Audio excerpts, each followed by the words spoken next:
bienvenue dans cette nouvelle vidéo. Alors on se retrouve pour un tout petit haul. Vous savez, le dernier j'avais dit que j'arrêtais, que c'était fini et que là j'avais vraiment plus assez de place pour les plantes, mais vous savez ce que c'est? J'ai un tout petit peu craqué et bon, je viens vous en parler, puis j'assume complètement. Donc j'ai acheté des plantes, je n'ai acheté que 4 toutes petites plantes et j'avais envie, ça m'a fait plaisir, je suis contente en fait. Du coup, je les ai achetés en jardinerie, hein, à gamme vert. Et je vais vous parler aussi de 2 livres très jolis dans le thème végétal aussi, mais ça ce sera pour après. Donc, qu'est-ce que j'ai acheté, avec quoi je me suis fait plaisir? D'abord, ce très joli Syngonium Neon Robusta, alors qui est mini, c'est que des mini plantes, hein, je vous l'ai dit, alors mini quand même raisonnable, hein, mais et avec plein de petites feuilles. Donc encore une plante que je ne connaissais pas il y a peu, mais que je trouve tellement jolie. Et je suis en train de me dire que j'ai laissé le pot, parce que j'ai trouvé le but aussi quand j'achète des plantes, c'est d'essayer de combiner achat de plantes et les pots qui vont être bien pour aller avec. Et là j'ai trouvé le pot idéal, donc je vais me chercher.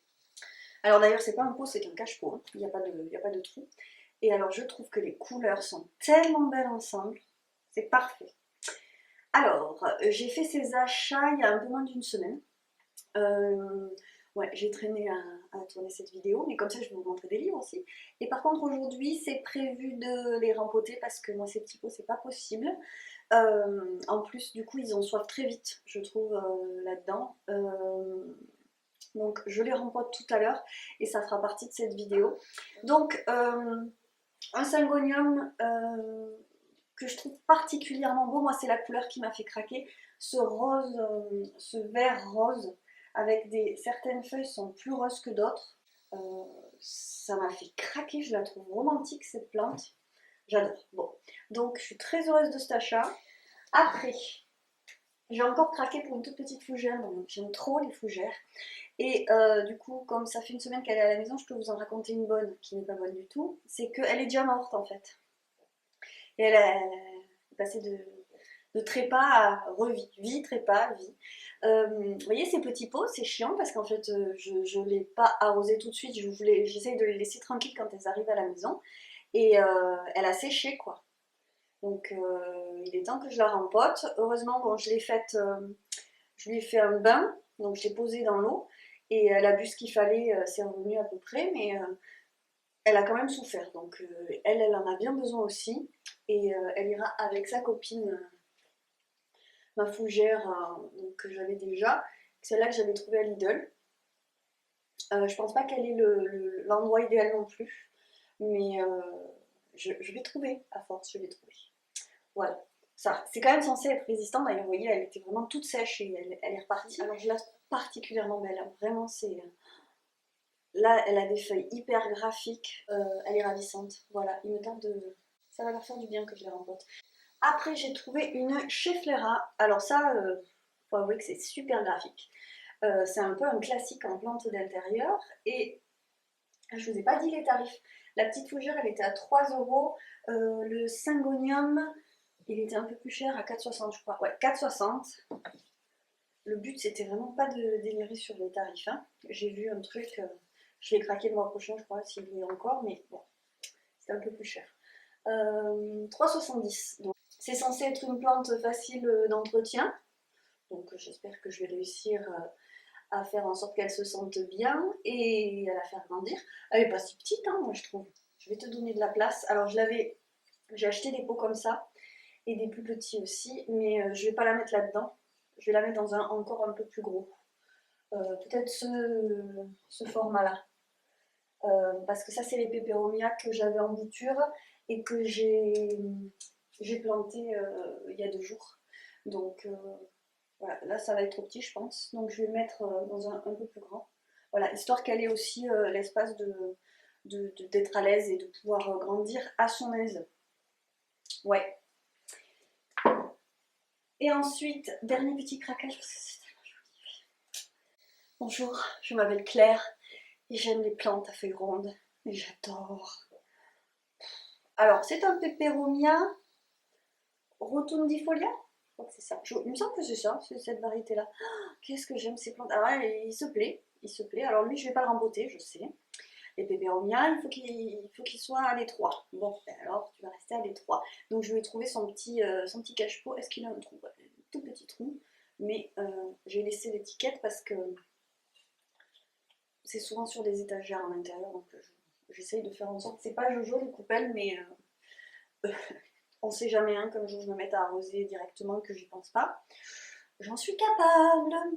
Voilà, alors normalement il est retombant, il est vraiment ravissant, il m'a déjà fait plein de petites pousses, lui il a pas de problème. Il se plaît, je vais le laisser dans la cuisine à côté de la fenêtre. Donc à côté de la fenêtre mais sans soleil direct évidemment. Et voilà, c'est tout. Alors, c'est pas tant que ça. Et lui, combien il m'a coûté? C'est marqué dedans. 3,60. Trop joli. Voilà. Je commence à en avoir des pépéromias. Donc, voilà pour les plantes. Et samedi dernier, je suis allée chez mon libraire voir ce qu'il avait sur les plantes vertes parce que j'ai très envie de me trouver une encyclopédie. Donc il n'avait pas vraiment, moi je vis à la campagne et il y avait 1 million de trucs sur le potager. J'ai très envie de m'acheter un livre sur la permaculture. Si vous en avez un à me conseiller, il y en avait au moins 3 qui avaient l'air intéressants et beaux, agréables à lire.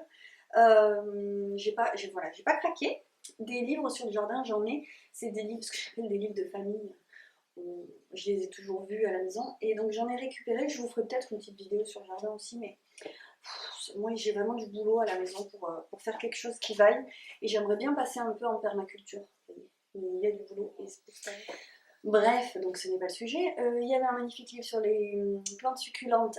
J'ai pas craqué. Mais s'il y est la prochaine fois que j'y retourne, ça, je pense que ça va pas le faire.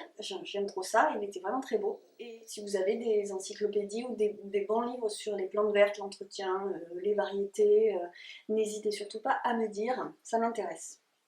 Et j'ai pris 2 livres de la même collection. Du coup, ils sont beaux, hein. C'est plus, ça fait un peu cahier. Donc c'est l'édition Rustica édition. Et j'ai pris, et alors ça doit être la collection Do It Nature, bien sûr. Alors, ça, c'est savon aux plantes et aux fleurs. Recette à faire soi-même, puisque c'est un objectif pour moi cette année et que j'y pense depuis janvier, hein, c'est prévu depuis janvier. J'ai pas de matériel en fait, donc je me renseigne un peu pour voir. Ça y est, j'ai compris le système de la saponification à froid. Pour l'instant, je me suis renseignée sur internet et dans un livre, pareil, un livre de ma mère que j'avais à disposition. Mais là, il y a des recettes.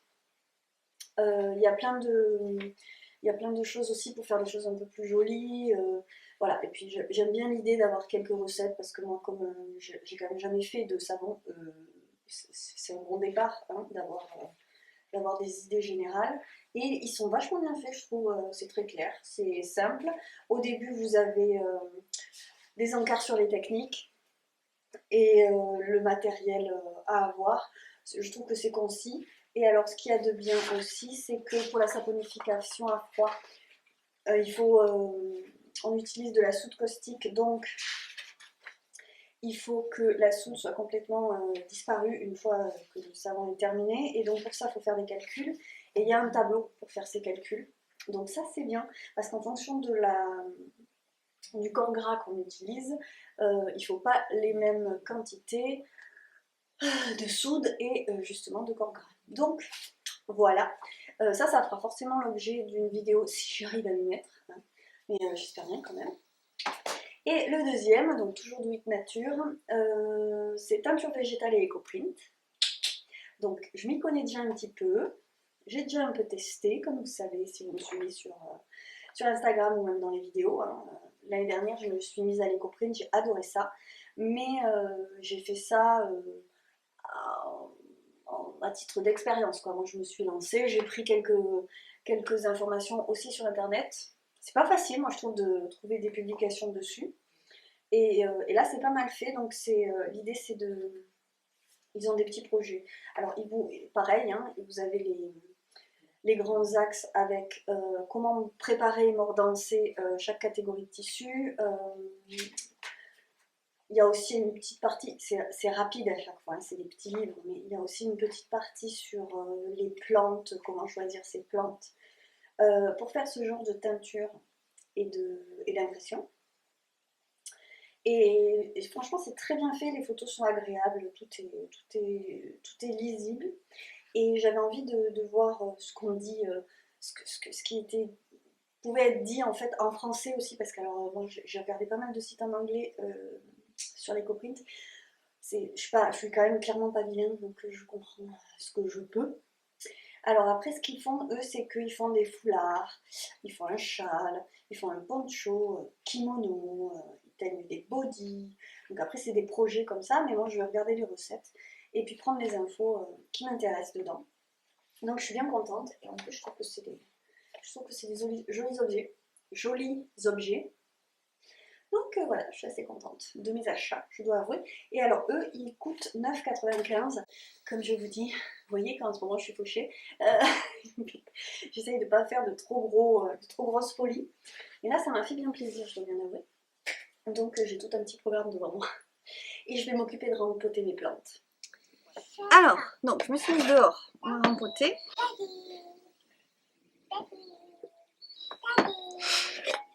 Bon, vous entendez Alma qui a décidé de ne pas faire de sieste, ou du moins de faire une minuscule sieste. Donc désolée, ça va être le bruitage de ma fille. Alors, donc j'ai ce cache-pot et je veux pas avoir le pot gris qui est dedans. Donc j'enlève juste la petite bordure. Hop, j'ai tout piqué, j'ai tout enlevé. Hop. Et donc, je vais mettre pouzzolane au fond de chaque pot.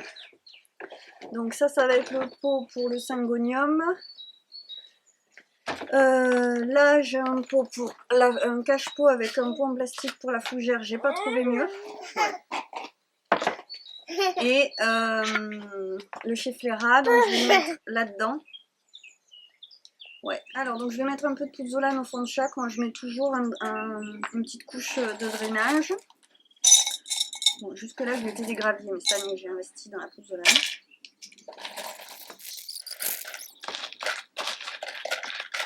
Moi je connais pas encore de plantes qui aiment avoir les pieds dans l'eau, hein, à part les nénuphars, je veux dire, ça leur fait pas de mal. J'ai même été une grande amatrice de mettre carrément des plantes grasses dans le cache-pot non percé, avec une bonne grosse couche de drainage, ce qui n'est pas recommandé quand même. Hein. Alors je vais mettre mes petits gants, et je vais pas me fatiguer, j'avoue, là, je vais faire terreau pour toutes. On est début du printemps, je verrai après si vraiment si je vois qu'elles sont pas bien.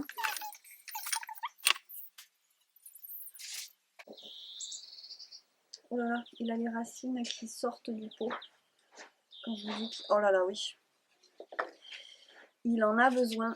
Voilà, on a des racines qui tournent en rond, donc c'est pas bon. Je pense que ça lui ferait le plus grand bien.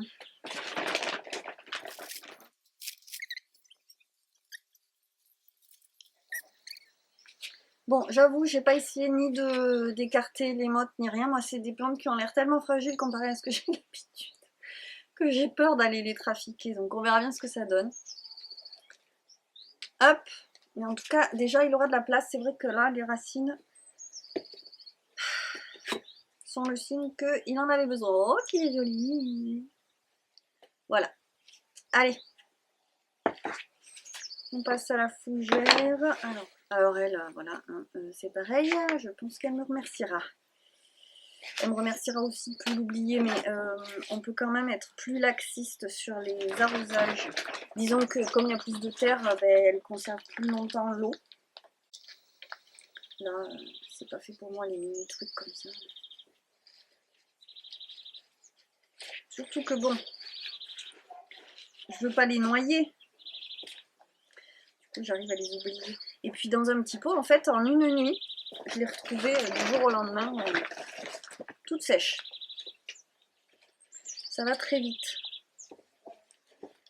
Bon après, normalement quand ça va très vite comme ça, qu'elles sont pas malades, rien, normalement on les rattrape. Hein. Je vous dis, je les fais baigner. Elle a bu ce qu'il lui a fallu. Il lui a fallu une journée pour revenir. Il y a des endroits où c'est tout sec. Est-ce que je serais allée lui séparer la motte? Est-ce que je vais finir par terre aussi? Parce que je me suis assise sur une cagette. Non, c'est une connerie. Non. Hop.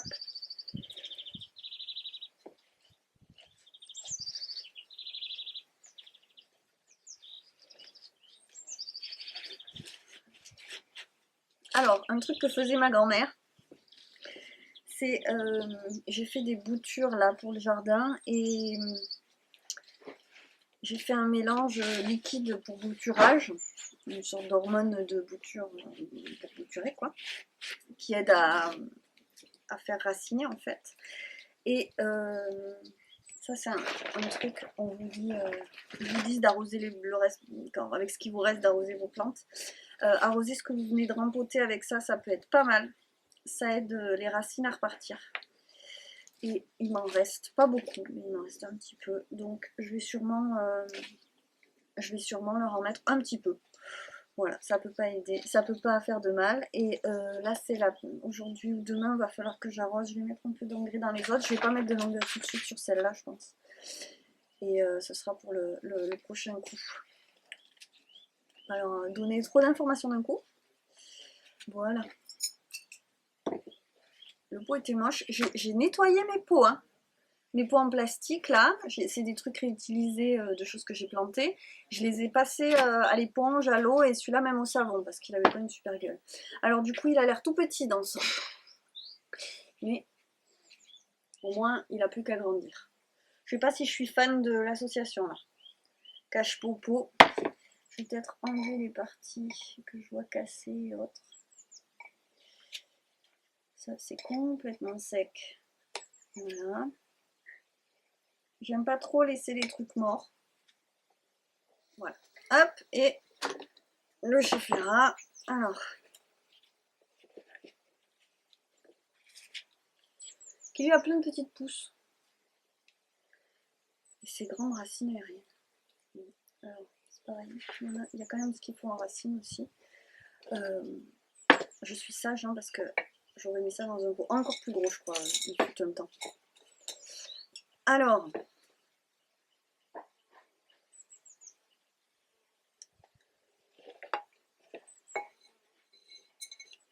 j'en mets partout, c'est fantastique. Et petit ce pot.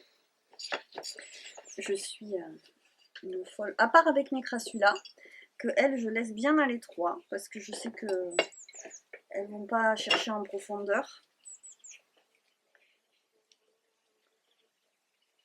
Et que je vais rempoter d'ailleurs parce que justement elle, il y en a une certaine quantité qui est en pot, en sous-pot en fait, sans trou. Donc je vais remédier à cela, n'est-ce pas?